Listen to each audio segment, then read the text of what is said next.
Welcome back to the channel. I'm Chase and this is All Things Rum. Today we are talking about this not Rolex vintage Submariner.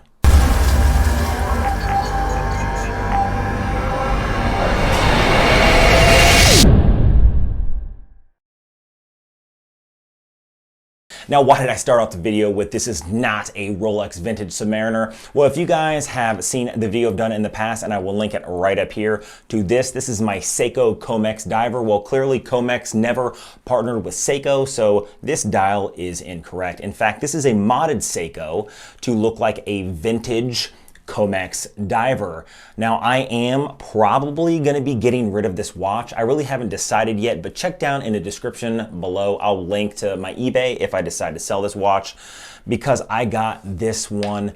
And this is on a Chase strap, a vintage suede leather strap from Chase Straps, link down below. Chase Straps is my own personal watch strap company. Really does help the channel when you guys shop at that store. So today we are talking about this watch right here.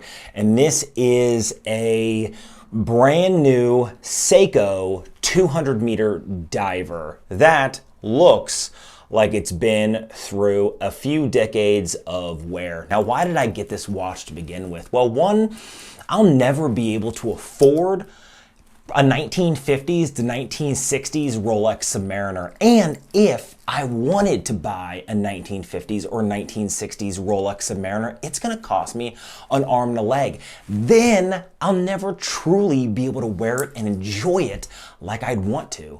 And I say that because would I wear a 1959 vintage Rolex Submariner that cost me a lot of money, that is vintage, and it doesn't matter how much people want to argue in the comments below, a vintage watch that's even serviced and have all the gaskets replaced and stuff like that, it's still one of those things that you really don't want to get ruined, because as time goes on, the less and less those parts are to replace, and then they have to be machined each and every time. And do you really want water intrusion on some gaskets that were, specially made for a watch that isn't made anymore? Are you really going to trust that? Well, I wouldn't, and I honestly want to put my money where my mouth is. And if I buy something like that, I know that I'll never truly be able to enjoy it. So if I get a dive watch, a vintage dive watch, well, I love scuba diving. And if I can't even take it in a swimming pool, what's really the point of even having it? So I got this right here. This is a Seiko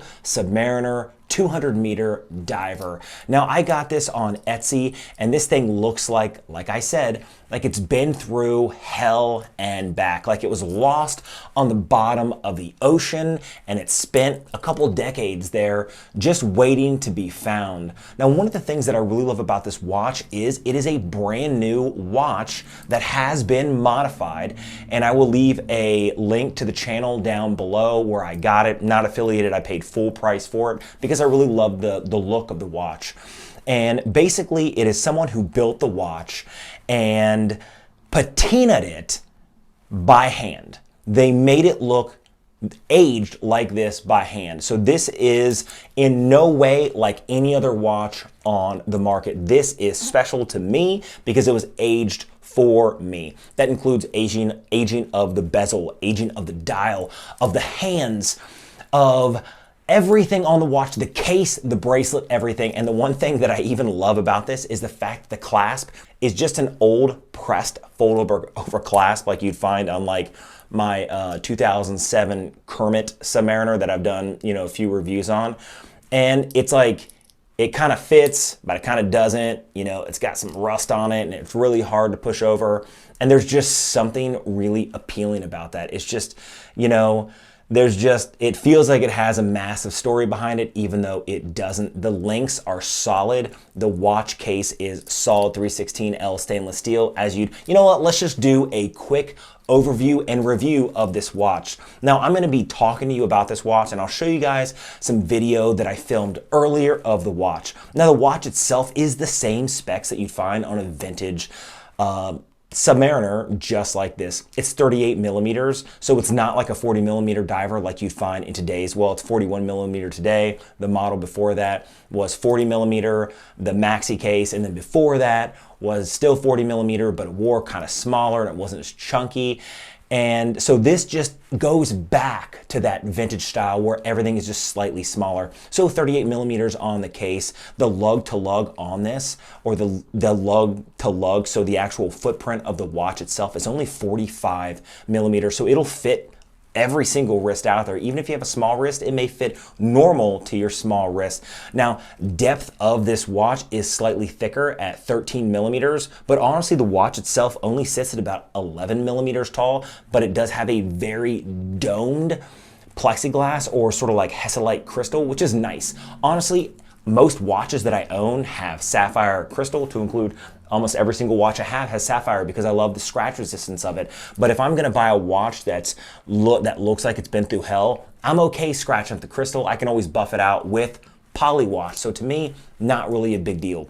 Love the fact that even on the side of this high polished case, it is not high polished anymore. In fact, there are rust spots, there are worn spots, water spots. It does have drilled lugs like you'd expect, and it does have a 20 millimeter lug width, so you can put basically any strap from chasestraps.com, and I'll show you at the end this thing on a pretty badass looking strap. And it does taper down from 20 to about 16, but up to 18 at that press clasp, and everything is solid except the end links. The end links are not solid, they're hollow. So you have that like chintzy sort of sound that you get from like a 1970s Submariner, and I just absolutely love it and I adore it. The crown on this is unsigned, which I'm okay with. And actually the bezel itself, one of the things that actually kind of bothered me is the bezel is not a unidirectional rotating bezel that clicks. It just is a slide bezel. Now, I don't know if it's like that because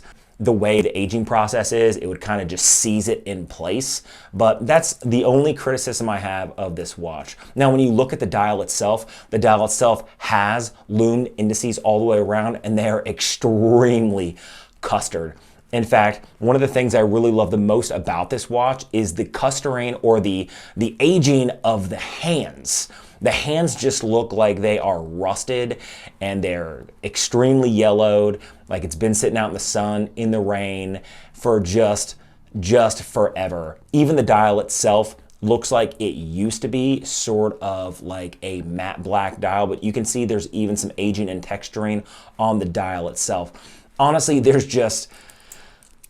you're either gonna love this watch or you're gonna hate this watch. Sort of like this Seiko Comex, right? You're either gonna love it or you're gonna hate it. Now you may say, Chase, why did you spend a bunch of money on a watch that looks old? Well, like I just said, I love the vintage look. I want to feel like I'm wearing a watch that has a lot of age on it. And to me, it's like a romantic appeal, right? Like I feel like this is a watch that was given to me by my great grandfather who had it, or maybe it came from this dive master that I met 25 years ago and he had it for 30 years. There's just something romantic about a watch, but I can wear this everywhere. I don't have to worry about water intrusion on it. I don't have to worry about any of that. Now, I am on the opposite scale on that, in the fact that I love brand new watches that I can age myself. One of the things that I have talked about on this channel a lot is my Rolex Kermit. I have a Rolex Kermit and a Rolex Hulk. My Hulk looks brand new. It will always look brand new because it has a ceramic bezel, whereas my Rolex Kermit, you know, the grain on the bezel has faded and it has aged. It's like a lime green now. And even though the dial itself looks new, the bezel looks worn and aged to me. It's scratched up, it's faded, and there's just something I love about that vintage look. Now, I did that wearing myself, right? I wore that watch down. I wore it for years out in the sun, on the beach, in the sand, at work as a cop. I wore that thing everywhere, and I just wore it today, and I just took it off right before I did this video because I just ended my shift.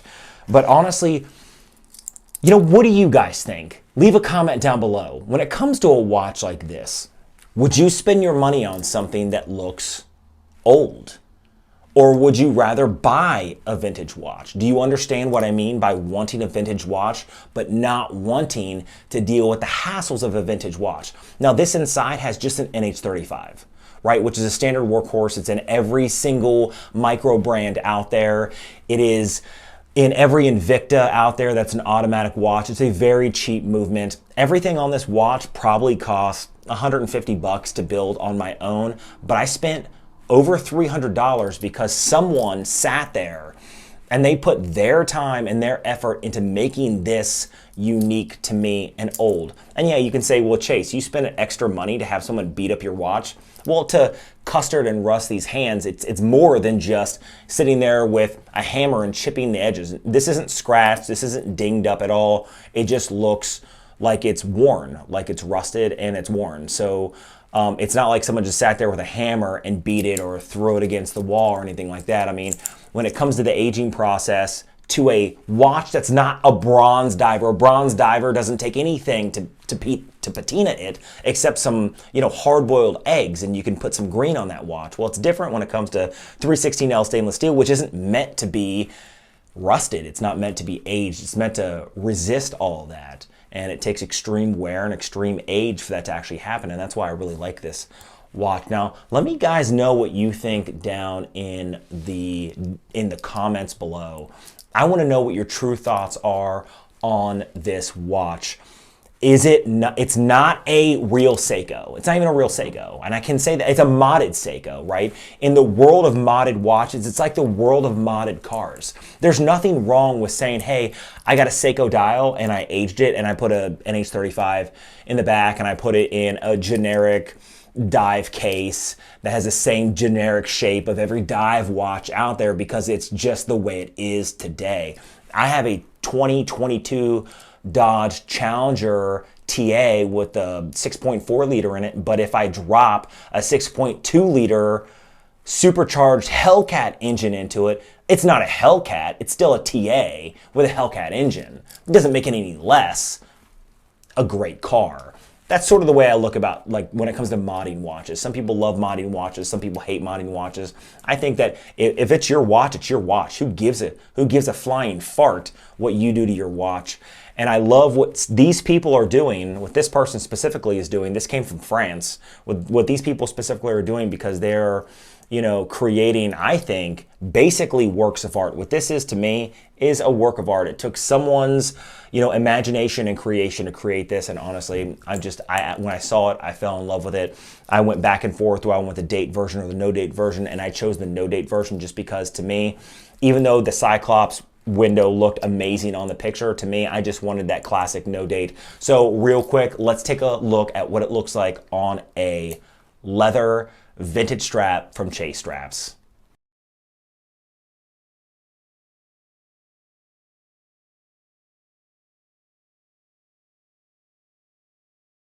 All right, guys, now again, what do you guys think about the video? Do you love it? Do you hate it? Leave a comment down below. Got a lot of videos like this coming up, a lot of review videos coming up. So make sure you guys are hitting that subscribe button. Leave a comment of the content you guys would like to see on this channel. This is all things random, mostly watches, and then some random stuff sprinkled in. I have a handmade laser that I'll be reviewing in the next video. I'm just having a hard time finding batteries for it locally. It uses a 3.7 volt lithium battery, 14500, and they're just hard to find, and living in Alaska, it's hard to ship up, but that will be my next video. All things random. Don't forget Chase Straps down below, and make sure you guys are hitting that notification bell, and I will see you in the next one.